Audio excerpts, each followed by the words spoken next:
नमस्ते। थर्ड आई में आपका स्वागत है। Mission UP, mission Uttarakhand. पहली बार अगर आप सुनिए तो आपको लगेगा कोई सरकारी कार्यक्रम है और सरकार ने कुछ मिशन किया है, लेकिन ये सरकार का नहीं, सरकार के विरोध में मिशन यूपी और मिशन उत्तराखंड की बात मुजफ्फरनगर में जो किसानों की महापंचायत हुई उसमें कहा गया। ये टर्म वहाँ यूज़ किया गया। मैं बहुत ईमानदारी से एक बात बता दूं, जब ये किसान महापंचायत का आयोजन था, मन में मेरे भी कहीं पे आशंका थी कि मालूम नहीं कितनी बड़ी हो पाएगी, कितने ठीक से हो पाएगी, नहीं हो पाएगी। लेकिन एक चीज़ बिल्कुल स्पष्ट हो गया इस महापंचायत के बाद कि नेता अगर मान लीजिए किन्हीं भी कारणों से, अब वो एक अलग उस पर चर्चा कई बार कर चुके हैं, कई बार आगे भी करेंगे, किन्हीं भी कारणों से नेता नेतृत्व लेने को तैयार नहीं है, नेता आगे बढ़ के आगे चलने को तैयार नहीं है, तो अगर इस तरह का विषय होता है जहां पे आम जनमानस की बात होती है तो जनता शायद नेतृत्व अपने हाथ में खुद ही ले लेती है। मुजफ्फरनगर में जो किसानों की महापंचायत हुई वो अभूतपूर्व थी। मैं अभूतपूर्व इसलिए कह रहा हूं क्योंकि संयुक्त किसान मोर्चा का आयोजन था।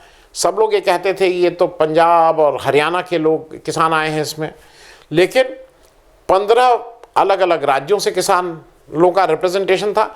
लेकिन मूल रूप से सबसे ज़्यादा जो वो था, जन सैलाब था, वो पश्चिमी उत्तर प्रदेश के लोगों का था। भारतीय किसान यूनियन के जो अध्यक्ष हैं नरेश टिकैत जी, उनके राकेश टिकैत जी को आप सब जानते हैं, लेकिन वो टेक्निकली वो स्पोक्स पर्सन है भारतीय किसान यूनियन के।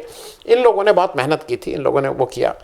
लेकिन ये भी बिल्कुल स्पष्ट हो गया है, और जो लोग वहाँ देख सकते हैं कि जो बैकग्राउंड में कुछ लोग थे वो लोग भी लगे थे, जैसे अखिलेश यादव, जयंत चौधरी, इन लोगों का भी कहीं ना कहीं टेक्निकल सपोर्ट तो था ही, और ठीक है, होना भी चाहिए।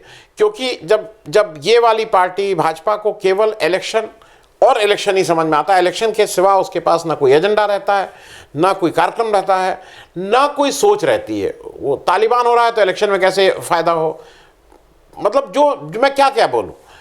तो अगर ऐसी पार्टी है तो उसको शायद जो किसान पंचायत का निर्णय है कि इनको इलेक्शन में ही बात करो, इलेक्शन पे ही चोट पहुंचाओ, तभी ये शायद आपकी बात सुनेंगे।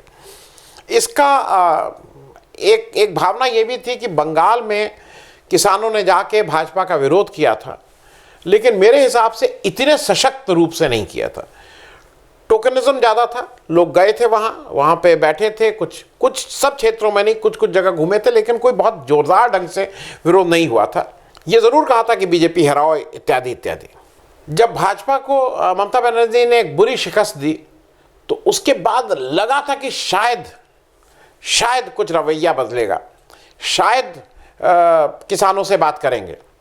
9.25 महीने हो गए, कोई बातचीत नहीं।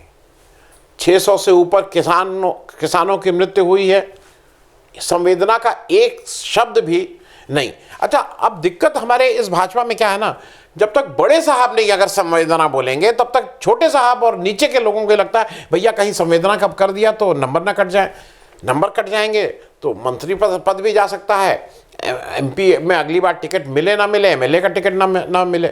एक व्यक्ति ने हिम्मत की है और वो मैं आगे उसका जिक्र करूंगा। मैं एक जिक्र आगे और करूंगा, ये वाजिब क्या चीज़ होती है। हमारे उत्तर प्रदेश में एक बड़ा एडवर्टीजमेंट निकला है। मैं एडवर्टीजमेंट पहले दिखा दे रहा हूं क्योंकि ये एडवर्टीजमेंट है, आज के पेपर में है, भरपूर फसल, वाजिब दाम, खुशहाल किसान। और ये फुल पेज ऐड आज क्यों दिया गया है ये बहुत स्पष्ट आपको जब मीडिया की बात करेंगे तो हो जाएगा। सरकार का रवैया बदला नहीं 9.25 महीने बाद भी। अब ये मिशन यूपी क्या है? मिशन यूपी है, यूपी और मिशन उत्तराखंड है बीजेपी हराओ। यहाँ पे पंजाब में भी तो इलेक्शन है, लेकिन पंजाब की बात ही नहीं कर रहा है क्योंकि ये मान के चल रहा है कि वहाँ तो बीजेपी है ही नहीं।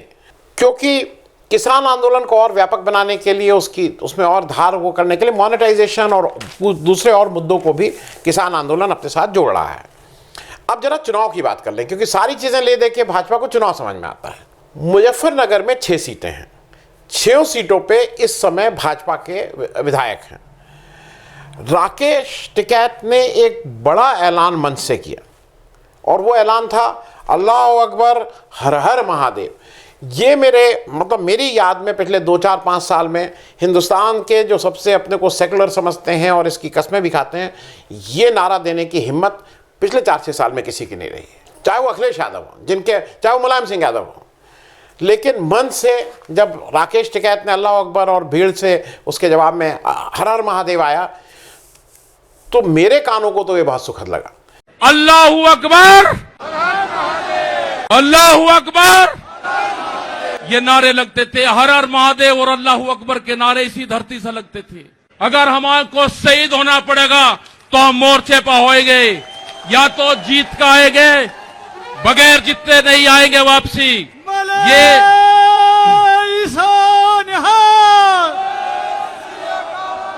इस तरह की अगर सरकारें देश में होंगी तो ये दंगे करवाने का काम करेगी। पहले भी नारे लगते थे जब टिकैत साहब थे, अल्लाहू अकबर, अल्लाहू अकबर, ये नारे लगते थे। हर हर महादेव और अल्लाहू अकबर के नारे इसी धरती से लगते थे। क्योंकि कहीं ना कहीं जो जिस तरह से देश की को सोचा गया था, गांधी ने जैसे सोचा था कि जिस तरह से हिंदू मुसलमान एक होकर रहेंगे, वो कहीं ना कहीं वो परिलक्षित हुआ। और ये इसलिए भी ज़रूरी है मुजफ्फरनगर में, अगर ये मुजफ्फरनगर की धरती पे ये आवाज़ आ रही है, क्योंकि जो सांप्रदायिकता का जो विष था, जो जिस वजह से वो 2013 में शुरू हुआ था और उसी के भरोसे 2017 में इतनी सीटें जीती थी। लेकिन वहाँ पे इस किसान पंचायत ने, महापंचायत ने फिर एक बार साफ किया कि 2013 में बोया हुआ विष, मुजफ्फरनगर में बोया हुआ विष की समाप्ति भी 2022 के इलेक्शन के साथ ये किसान लोग करेंगे। क्योंकि एक मंच से और कहा गया कि केवल नारे की बात नहीं है, अब इस रीजन में दंगा भी नहीं होगा। जो एक सबसे कॉमन चीज़ होती है ना, हिंदू मुस्लिम दंगा कर लो और उसके बाद मुस्लिम वोट एक तरफ हो जाएं, हिंदू वोट एक हो जाए, वो नहीं होगा। ये भी क्योंकि अब बीच में क्या है कि जो हमारी सरकारी पार्टी है उसका है कि अब जाट गुजर की बात शुरू कर दो, तो जाट गुजर, वो सब जाट गुजर उजर वो रह जाएगा। अगर एक बार इस धार्मिक मन में खराब बातों को करके, मन में वैमनस्यता बढ़ा के आपने 2017 का इलेक्शन जैसे जीता था, वो अगर एक बार मामला मिट गया तो फिर मेरे ख्याल में आपके लिए मुश्किल होगा। ये भी इस मंच से स्पष्ट किया गया कि संयुक्त किसान मोर्चा के लोग डायरेक्ट इलेक्शन नहीं लड़ेंगे, वो केवल बीजेपी को हराने के लिए सारी कंस्टिट्यूंसीज में जाके प्रचार प्रसार करेंगे। उन्होंने एक 27 सितंबर को कॉल दी है भारत बंद की। उन्होंने कहा है कि 18 कमिश्नरीज हैं उत्तर प्रदेश में, हर कमिश्नरी में जाके वही सब बात करेंगे। और एक बात और, क्योंकि ये जब वहाँ महंगाई की भी बात हुई, और वो बात यह है कि पेट्रोल का दाम बढ़ा, गैस का दाम बढ़ा, और मुझे लगता है कि कहीं ना कहीं इस दाम बढ़ने से एक दिक्कत क्या हो रही है भाजपा को, जैसे उज्ज्वला योजना भाजपा ने जैसा कहा था कि घर घर पहुँच गई है, घर घर उज्ज्वला योजना पहुँच गई, गैस पहुँच गई, लेकिन जब गैस का दाम बढ़ा है तो जो पहले लोग अफेक्टेड नहीं भी होते थे वो भी अफेक्टेड होने लगे हैं। उनको भी समझ में आ रहा है कि कितनी महंगाई बढ़ रही है। मैं इसके बाद एक बात और आप लोगों को के साथ स्पष्ट करूं, ये कितनी बड़ी रैली थी, कितनी बड़ी रैली थी। कुछ पेपर, टाइम्स ऑफ इंडिया कह रहा है 1 लाख की थी, टेलीग्राफ कह रहा है 5 लाख की थी, कोई कह रहा है 10 लाख की थी। दैनिक जागरण को फ्रंट पेज, जैसा मैंने आपको दिखाया, फुल पेज ऐड मिला है। तो वो क्या कह रहा है रैली कितनी बड़ी थी, वो जरा पेपर खोल लीजिएगा और पेपर खोल के रैली की खबर ये है, रैली की खबर ये है, खुद देख लीजिए रैली की खबर। ये दैनिक जागरण है, तो अगर इतना पहले पेज का वो मिला है तो इतना तो उसके एवज में देना ही पड़ेगा। ये तो मैंने आपको दैनिक जागरण की बात कर दी भाई, डायरेक्ट अगर मैंने किया तो उसका अच्छा तुरंत नाम महाकल्याण, दाम तुरंत लेन देन है, कोई पीठ पीछे नहीं है, ये अच्छी बात है। ट्रांसपेरेंसी होनी चाहिए कि मैं आपको पैसा दूंगा, आप मेरी खबर ना चलाइए, ये तो अच्छी बात है। इतना ट्रांसपेरेंट अगर हो जाएगा तो बहुत सी चीज़ों का देश में भ्रष्टाचार कम हो जाएगा। एक चीज़ मैं और कर दूं, एक वहाँ पे आज तक एक बड़ा चैनल है, नाम से मैं बोल रहा हूँ, आज तक में क्या चल रहा था ये जरा मैं बता दूं। जब कल ये रैली चल रही थी, वो आपको स्क्रीनशॉट दे देंगे। 20 अक्टूबर से पश्चिमी उत्तर प्रदेश में शुरू हो जाएंगी चीनी मिलें, पराली जलाने से जुड़े केस वापस होंगे, बिजली बिल बकाये की वजह से नहीं कटेगा कनेक्शन, इत्यादि इत्यादि। वहाँ पे एक काम और हुआ कि आज तक की एक महिला रिपोर्टर है, बड़ा जोश से बोलती हैं, वहां भी जाके जोश से बोल रही थी किसी ने मास्क नहीं लगाया और ये देखिए मास्क का उल्लंघन हो रहा है। तो मेरे हिसाब से वो जो 5-10 लोग हैं, लाख लोग हैं, सबके ऊपर चालान कर देना चाहिए।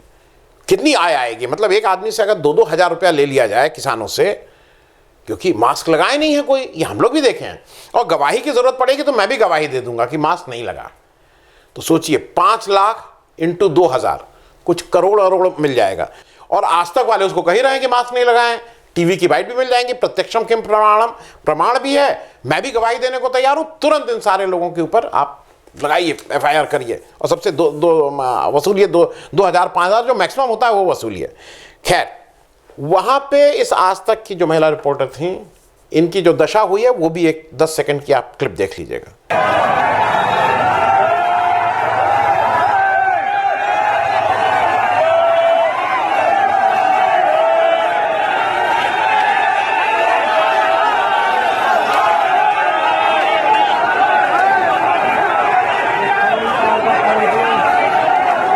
लेकिन वहीं पे महिला रिपोर्टर आरफा खानम शेरवानी घूम रही थी, साक्षी जोशी घूम रही थी, बहुत लोग घूम रहे थे, इन लोगों की वो भी चल रहा था। तो ऐसा नहीं था कि वो जो मीडिया इस तरह का है वो धीरे धीरे अपने को खुद ही आइडेंटिफाई करता जा रहा है, खुद ही वो स्पष्ट करता जा रहा है कि क्या है। अगर उसकी वो खबर 4 लाइन में यहाँ छप रही है तो ये साफ साफ हो जा रहा है कि कौन क्या है। मैं 1-2 आपको इसलिए मीडिया की बात बता दूं, TV9 एक वो है, वो कह रहा, उसके रिपोर्टर कह रहे थे कृषि कानून पे चर्चा नहीं है, लोगों ने आके कहा कि कैसे नहीं चर्चा, मतलब झूठ, जो भी झूठ बोलना है वो बोलो। और गोदी मीडिया हाय हाय के तो नारे आप भी सुन ही लिए होंगे। मंच से 2-3 बातें और कही गई। मंच से कहा गया कि भारतीय जनता पार्टी की सांप्रदायिक राजनीति और जातिगत राजनीति, जो आजकल आप देख रहे हैं ना कितनी बुरी तरह से हो गया, OBC ये वो, कल कोई सम्मेलन हो रहे हैं, कल पूरे प्रदेश में शायद 15, 20, 18 सम्मेलन हुए, वो बुद्धिजीवियों का सम्मेलन, तो कहीं कोई सम्मेलन उनका क्या क्या नाम दिया, सब राजनीति से के अगल बगल हैं।